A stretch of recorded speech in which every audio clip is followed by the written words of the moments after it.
Hello everyone, welcome to the course on electromagnetic theory and interference. In this session, we will see about transverse electric mode. So in TE modes, we can see the electric field lines are transverse, or we can say it is normal to the direction of wave propagation. And here the electric field component along the direction of wave propagation, that is Z direction, it is zero. Okay, as contrasts to the transverse magnetic mode where Hz is equal to 0 there. And what we are going to do, we are going to find the other field components, that is Ex, Ey, Hx and Hy, as well as the Hz. And how we will find, by using the expressions that we already derived. Here we found the Hz, right, for the general rectangular waveguide. From that, as well as the four expressions Ex, Ey, Hx, Hy, those four expressions along with the boundary conditions, we are going to do the same procedure as we did for TM mode. So the boundary conditions here are the tangential component of the electric field are continuous at the walls of the waveguide. So if you see these walls, y equal to 0 and this is y equal to 0 and y equal to v, which component of electric field is tangential to it? It is the Ex component. So Ex is 0 at these two walls. Whereas at x is equal to 0 and x equal to a, the Ey component is 0. So we can't apply these conditions directly, since my expression for Ex and Ey, it depends on the magnetic field component along the Z direction. So we are going to substitute for TE mode, Ez is 0. So that is getting cancelled. So from the first four boundary conditions, we can see Ex 0, Ey 0. So if we apply here, we get four more expressions, that is dou Ezs by dou y equal to 0. Wherever Ex is 0, it is across the side walls, y equal to 0, y equal to b. And across the broader walls, top and bottom, so dou Hz by dou x is 0, at x is equal to 0 and a. Now let us impose the boundary conditions on the well-known expression of Hz. So if you take the differentiation of this Hz with respect to y, we get the y component only getting differentiated. Differentiation of cos is minus sign, and whatever constant is there, we have to take it out. Similarly, differentiation of sin is cos y, same constant is taken out. And this is repeated for the next two components. And we are going to apply the condition, that is y equal to 0. This differentiation is 0, partial differentiation. So if you keep y equal to 0, means the sine term in both the y cases, sine 0 is 0. So this entire term vanishes. We get b1, b4, ky, k cos kx, x, because cos 0 is 1. Here also cos 0, 1. And this ky, b2, b4, sine kxx, this term will be there. So this entire term has to be 0, means which constant should be 0? So b4 only should be 0. So we have found the unknowns. So we are going to find these unknowns and kx, ky in this expression. Okay. The next boundary condition is the same differentiation I am taking, equate it in 0 at y equal to b. So if you substitute the same expression that we got here, right? Okay, b4 is 0. So you apply b4 as 0, and this term will be there as it is. So in that place, I apply y equal to b. So sin kyb is a constant taken out, and all the components are written inside. So if you see, this second component cannot be 0. Only sin component can be 0. When it will be 0? When it is a multiples of 180 degree. So ky is n pi by b we are taking, similar to the what we did for TE mode. So n ranges from 1, 2, 3, etc. For the next boundary condition, we have to differentiate with respect to x, the same expression. If we do that, so we will get this expression, and at x equal to 0, we can see this sinusoidal terms will not get cancelled, and we are left with these two terms, b2, b3, b2, b4. when this complete expression will be equal to 0 when V2 is 0 only. Okay, and we have found V2 0, in the previous case V4 0. Okay, now at x equal to k, x equal to a, if you substitute V2 0, so these two components get cancelled, and this expression will come here, and there we apply x equal to a. So sin kx a only can be 0. The second component cannot be 0. From that we found kx is m5 by a, that m ranges from 1 to 3, etc.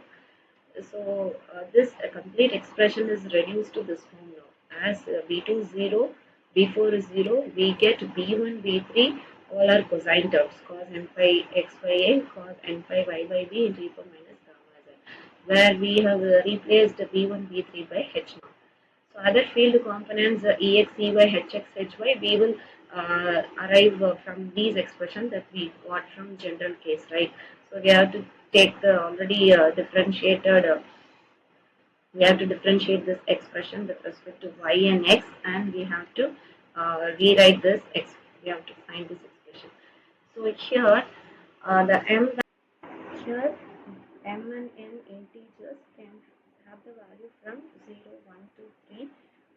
H and gamma remain same as defined for TM modes, and m and n represents the number of half cycle variations in the x and y directions of the waveguide. We can see that the cutoff frequency, cutoff wavelength, phase constant, phase velocity, as well as the wavelength for TE modes are same as that for TM modes. So let us see that m and n value may be 0 or 1 or 1 or 1 comma 0, but it cannot be both 0. So if both are 0, all the field components all will get vanished. If either of them is 0, any one of the any of the components will exist, right? So this implies that the lowest mode can be T10 or 01, depending on the values of A and B. Actually, we are having the broader dimensions will be greater than the narrow dimension. So in that case, we can see 1 by a square only will be less than 1 by b square. So if from this cutoff frequency formula, we find that T10 only will have the lowest mode. Okay.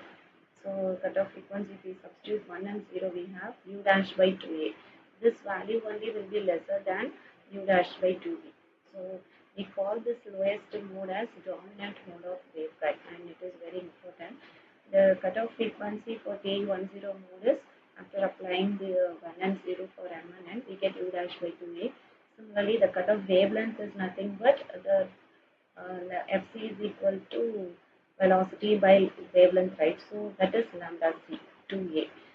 And as we can compare from TM11, we get this expression, right? And this is going to be greater than that of TE10. So TM11 cannot be regarded as the dominant mode. TE10 is the dominant mode. So dominant mode is a mode with just having the lowest cutoff frequency, or if I want to say in terms of wavelength, it is having the longest cutoff wavelength. So any electromagnetic wave with a frequency less than the cutoff will not propagate. Okay. Now we are going to find the intrinsic impedance of TE mode.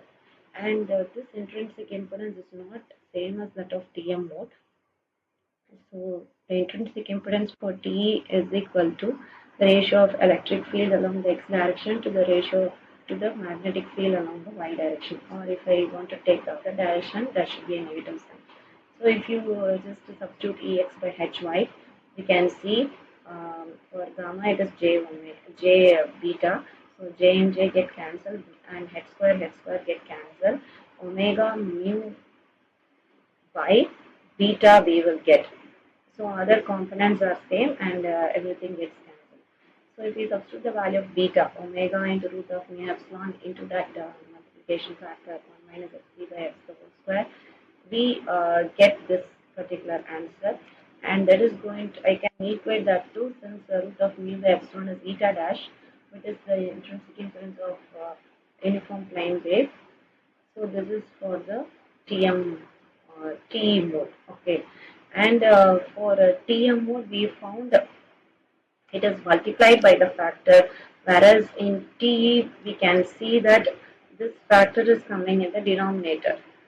So what we can aim for, Both the values are purely resistive and they vary with frequency similar to this. This is the intrinsic impedance of free space, eta naught. Okay. After the cutoff, actually the value is less compared to the intrinsic impedance for TM, and the value will be greater for TE when compared to the intrinsic impedance of free space. And this value for TM, if we see, it start increasing after the cutoff, and for TE, whatever we got, it will that value will get decreased. So this is the relation, and the product of TE and TM will be equal to what? This term gets cancelled factors, eta dash square we will get. And we are going to see the mode configuration for T10, that is the dominant mode. So what is the meaning? Along the x direction there is one half cycle variation. So you can see trace that variation. Electric field is coming as a solid line. The dotted lines represents the magnetic field. So if you see across the y-axis there is no electric field component. So it is zero. Number of half cycle variations, if you see, it's not there.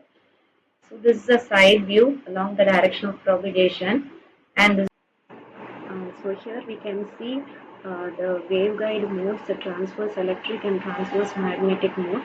In transverse electric, the electric field is transverse or it is normal to the direction of wave propagation, whereas in TM mode, the magnetic field are perpendicular to the direction of wave propagation.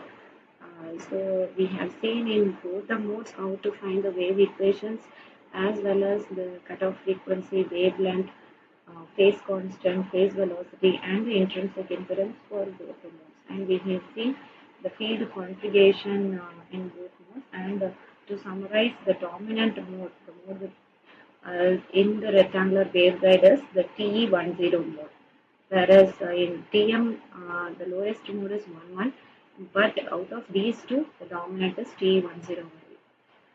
So in the next session, we will solve a problem based on these modes, and we will see in the upcoming session. Thank you, everyone.